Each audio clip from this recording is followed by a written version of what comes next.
एक मोठी दुःखद बातमी आहे महाराष्ट्रावर. महाराष्ट्राच्या आहे की राजकीय आणि सामाजिक जीवनातला आजचा काळा दिवस आहे. आज सकाळी जेव्हा महाराष्ट्राचे उपमुख्यमंत्री अजित पवार यांना मुंबईतून बारामतीला घेऊन जाणाऱ्या विमानाचा अपघात झाल्याची बातमी कळली तेव्हा आम्ही सगळे प्रार्थना करत होतो की अशी कोणत्याही प्रकारची बातमी कानावर येऊ नये आणि अजितदादा पवार हे सही सलामत त्या अपघातातून बाहेर यावेत. पण दुर्दैवानं ती धक्कादायक आणि दुःखद बातमी आमच्या कानावर आली. अजितदादा पवार यांच्याशिवाय महाराष्ट्राचं राजकारण, समाजकारण हे बेचव आणि आळणी होईल. त्यांचं व्यक्तिमत्व गेल्या अनेक वर्षापासून आपण पाहतोय. दिलखुलास, रोखठोक, कार्यकर्त्यांना हवाहवासा वाटणारा नेता. त्यांच्या जाण्यानं महाराष्ट्रावर दुःखाचा डोंगर कोसळलेला आहे. त्यांचं बोलणं, त्यांच्या कामाची पद्धत, त्यांची प्रशासनावरची पकड, या सगळ्या गोष्टी महाराष्ट्राच्या मनात कायम राहतील. बारामती आणि त्यांचं एक नातं होतं आणि त्याच बारामतीमध्ये त्यांना मृत्यू यावा हा एक विचित्र योगायोग आहे. श्रद्धांजली त्यांना कधी वाहावी लागेल असं कधी मनात आलं नाही. त्यांनी त्यांच्या पद्धतीचं राजकारण केलं. उद्धव ठाकरे यांच्या मंत्रिमंडळात अजित पवार हे उपमुख्यमंत्री होते आणि उद्धव ठाकरे मुख्यमंत्री असताना उद्धव ठाकरे यांचं म्हणणं होतं की कॅबिनेटला पूर्ण तयारी करून देणारे ते मंत्री होते. राज्याच्या प्रश्नांचा त्यांना अभ्यास, विशेषतः पाटबंधारे, पाणी या संदर्भात त्यांचा अभ्यास पक्का होता. शैक्षणिक क्षेत्रात त्यांचं काम राहिलं. शरद पवारांनी त्यांना राजकारणात आणलं आणि नंतर गेल्या 2-2.5 वर्षापासून त्यांनी शरद पवारांशिवाय राजकारण महाराष्ट्रात सुरू केलं. त्या राजकारणाचा असा अकाली अंत होईल असं कोणाच्या ध्यानीमनी नव्हतं. मी जे मगाशी म्हणालो की अत्यंत कार्यक्षम मंत्री म्हणून त्यांचा लौकिक होता. त्यांना मिळालेलं प्रत्येक पद हे राजकारणासाठी तर वापरलंच त्यांनी, पण कार्यकर्त्यांसाठी, जनतेसाठी, विकासासाठी त्यांनी वापरलं. त्यांच्या कामाच्या पद्धतीविषयी अनेकदा TV चॅनलवरती काही उपदृश्य आम्ही पाहिली. सदैव जरी त्यांच्या बोलण्यात कधी राग आला, चीड आला, तरी पटकन एखादे विनोदी वाक्य टाकून ते संपूर्ण वातावरण हसरं खेळतं ठेवण्याची त्यांची कसब होती. उत्तम वक्ते होते. आज महाराष्ट्र खरोखर दुःखात आहे. महाराष्ट्रावरती कोणतं संकट आलं आहे किंवा महाराष्ट्राचे काय ग्रह फिरले माहीत नाही. गेल्या काही काळापासून महाराष्ट्रातले अनेक अशी प्रमुख नेतृत्व आपल्यापासून हिरावून गेली काळानं. विलासराव देशमुख गेले उमद्या वयात, गोपीनाथराव मुंडे गेले उमद्या वयात, आणि आता अजित पवार गेले. विक्रमी संख्येने ते उपमुख्यमंत्री झाले. 5 किंवा 6 वेळा ते उपमुख्यमंत्री झाले. त्यांना मुख्यमंत्री होण्याची इच्छा होती. ते मुख्यमंत्री झाले असते तर महाराष्ट्राला एक उत्तम कार्यक्षम मुख्यमंत्री मिळाला असता. पण ते त्यांच्या दुर्दैवानं ते मुख्यमंत्री होऊ शकले नाही आणि आज या भीषण विमान अपघातामध्ये त्यांचा मृत्यू झाला. महाराष्ट्राला आणखीन काय पाहावं लागणार आहे काय सांगता येत नाही. मी शिवसेना परिवारातर्फे त्यांना श्रद्धांजली वाहतो. स्वतः शिवसेना पक्षप्रमुख उद्धव ठाकरे यांच्याशी माझी आता चर्चा झाली आणि ते सुद्धा अस्वस्थ आणि शोकात आहेत, कारण त्यांचे ते सहकारी होते मंत्रिमंडळातले आणि पवार कुटुंब, मग शरदराव असतील, अजितदादा असतील, यांचे आणि ठाकरे कुटुंबाचे अत्यंत स्नेहाचे संबंध होते. त्याच्यामुळे स्वतः उद्धव ठाकरेसुद्धा लवकरच आपल्यासमोर येऊन दुःख व्यक्त करतील. रावसाहेब, गेली अनेक वर्ष राजकारणात, कौटुंबिक जीवनात आपल्याला अजित पवारांचा स्नेह, नक्कीच. सहवास लाभला. नक्कीच. आपली काही व्यक्तिगत आठवण किंवा एखादा प्रसंग? नाही, खूप प्रसंग आहेत अजितदादांबरोबरचे. विशेषतः जेव्हा जेव्हा पवारसाहेबांबरोबर आमच्या बैठका व्हायच्या तेव्हा अजित पवार असायचे. म्हणजे अजित पवारांनी पहाटेची शपथ घेतली, त्याच्या आदल्या दिवशी रात्री 11पर्यंत आम्ही एकत्र होतो आणि 11 वाजल्यानंतर शोधाशोध करताना जे घडामोडी घडल्या त्या रंजक होत्या फार. तिथपासून ते पुढे अनेक काळ, त्याच्या आधी सरकार बनवताना अजित पवार आमच्या म्हणजे उद्धव ठाकरे यांच्या नेतृत्वाखाली सरकार बनवताना अजित पवारांची सोबत अत्यंत महत्त्वाची होती. जेव्हा सरकार बनलं आणि मुख्यमंत्रीपदाची शपथ उद्धव ठाकरे यांनी घेतली आणि शिवतीर्थावर अजित पवार यांनी सुद्धा शपथ घेतली त्यावेळेला, त्यानंतर ते मंत्रालयात गेले दुसऱ्या दिवशी आणि त्यांनी पहिला फोन मला केला होता आणि त्यांनी हे सरकार बनवताना जे कष्ट आपण सगळ्यांनी घेतले त्यांनी विशेषतः माझा उल्लेख केला, त्याचं स्मरण आम्हाला कायम राहील अशा प्रकारचं वक्तव्य त्यांनी त्यावेळेला केलं. आणि त्यांचा स्नेह, जरी आम्ही एकमेकावर टीका केली, ते फार कमी टीका करायचे, टीका आम्हीच करायचो. जेव्हा त्यांनी नवीन मार्ग स्वीकारला, वेगळा मार्ग स्वीकारला, तेव्हा आम्हीच त्यांच्यावर टीकेचे बाण सोडत होतो, त्यांच्यावर टीका करत राहिलो. पण त्यांनी क्वचित त्याला उत्तर दिलं, कारण ते शांत राहूनच काम करत राहिले. राजकारणामध्ये अशी माणसं दुर्मिळ असतात. अत्यंत उमद्या वयात ते गेले, अत्यंत उमद्या वयात. त्यांच्याकडनं अजून बरंच काही काम महाराष्ट्राला करून घेता आलं असतं.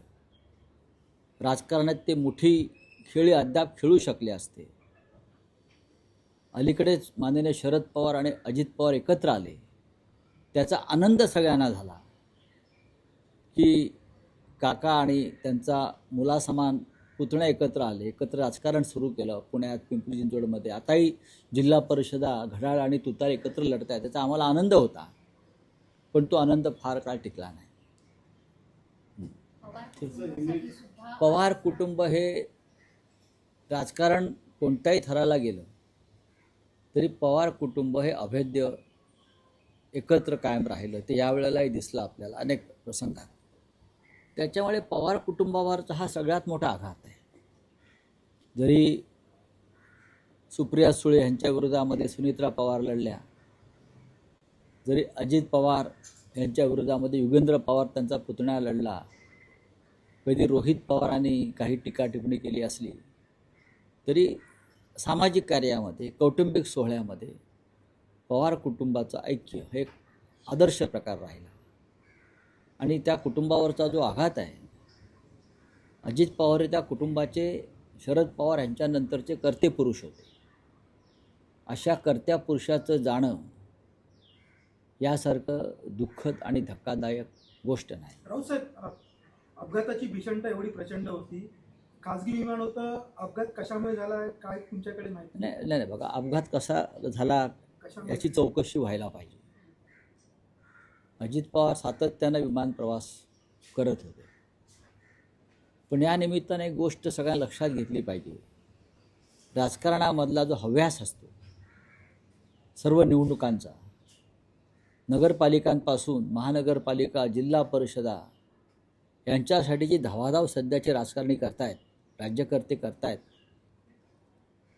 याला कुठेतरी बांध घातला पाहिजे. आम्ही जे सांगतो काही निवडणुका कार्यकर्त्यांवर सोडा, आपल्याला फार लिडरशिपला धावाधाव करण्याची तशी गरज नाही. योग्य वेळी आपण त्यात लक्ष घातलं पाहिजे. पण गेल्या काही काळापासून महाराष्ट्राचं राजकीय चित्र इतकं विदारक झालेलं आहे की मुख्यमंत्री, 2-2 उपमुख्यमंत्री, मंत्री हे 24 तास राजकारणामध्ये, राजकीय स्पर्धेमध्ये, निवडणुकांच्या स्पर्धेमध्ये गुंतल्यामुळे त्यांच्या या धावपळीमध्ये आपले स्वतःचे बळी जातात, हे लक्षात घेतलं. राऊत साहेब, ज्या पद्धतीने आपण पाहिलं की याच्या आधी अनेक राजकीय नेत्यांचा हा विमान प्रवासाच्या अपघातांमध्ये मृत्यू झाला, कुठेतरी राजकीय नेत्यांनी याच्यावरती विचार केला नाही बघा, अपघात किंवा मृत्यू कधी होईल सांगता येत नाही. आता विलासराव देशमुख किंवा गोपीनाथराव मुंडेंचा काही विमान अपघातामध्ये मृत्यू झाला नाही. विमान अपघातात मृत्यू कोणाचा झाला तर माधवराव शिंदे यांचा माझ्यासमोर अलीकडच्या काळातलं उदाहरण आहे, म्हणजे गेल्या काही वर्षापूर्वीचं. त्यानंतर महाराष्ट्रामधलं हा पहिला प्रसंग आहे अशा प्रकारचा की या राज्याचा प्रमुख नेता विमान अपघातात आपल्याला सोडून गेला. अजित पवारांना पहाटेपासून काम करण्याची सवय आहे, त्याच्यामुळे आज मुंबईतून ते पहाटे निघाले बारामतीकडे आणि दुर्दैवानं सकाळीच त्यांचं निधन झालं. राऊत साहेब, अजित पवार यांचं निधन हे पवार कुटुंबावर जसा मोठा आघात आहे, तसं राष्ट्रवादी काँग्रेस पक्ष आणि कार्यकर्त्यांवरही मोठं संकट आहे. नक्कीच पुढचा काळ कसा तुम्ही पाहता? अजित पवारांचा पक्ष, त्याच्यावरती राजकारणावरती बोलण्याचा आजचा दिवस नाही, पण अजित पवारांचा पक्ष हा एक खांबी तंबू आहे.